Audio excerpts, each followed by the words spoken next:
resurrection of Jesus Christ carries with it many, many wonderful implications.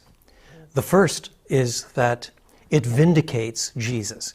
In other words, there were some people who thought that if Jesus died on the cross, it could only be because he deserved it. He was declared guilty by a Roman court. And the Old Testament itself insisted that anyone who hangs on a tree is under the curse of God.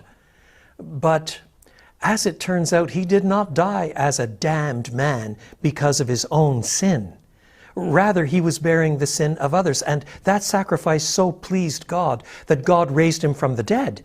And thus, his resurrection is a form of vindication. It is proof positive that when Jesus said with his dying words, "It is finished," God agreed, his Father agreed. The work of redemption had been accomplished, and the Father vindicates Jesus through the resurrection.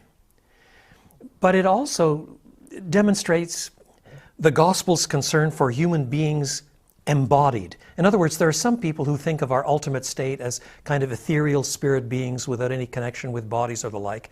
But part of elementary, fundamental Christian truth is that in the new heaven and the new earth, the ultimate goal, the home of righteousness, there will be not just heavenly existence, it's earthly existence. It's a new heaven and a new earth, and we will have resurrection bodies like Christ's. That's one of the great arguments of 1 Corinthians 15. Paul argues that if Christ rose from the dead in a resurrection body, which, however strange in some ways and remarkable it was, could be touched and handled, which could be spoken to, which could be seen, and which could actually eat human food, then when we who are finally resurrected on the last day come into that final state, we will have resurrection bodies like his resurrection body. That is our destination. So his resurrection implies the first fruit of what is often called the general resurrection at the end of the age.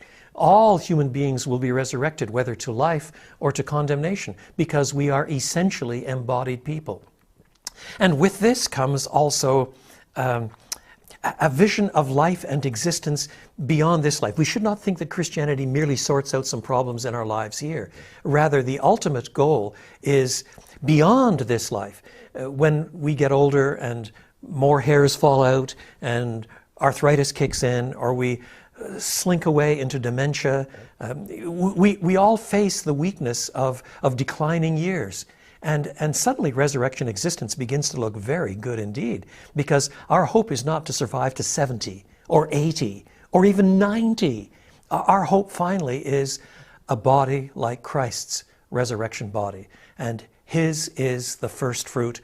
Ours has been secured by him, and we are coming along behind him to join him in resurrection existence, full-bodied resurrection existence in the new heaven and the new earth, the home of righteousness.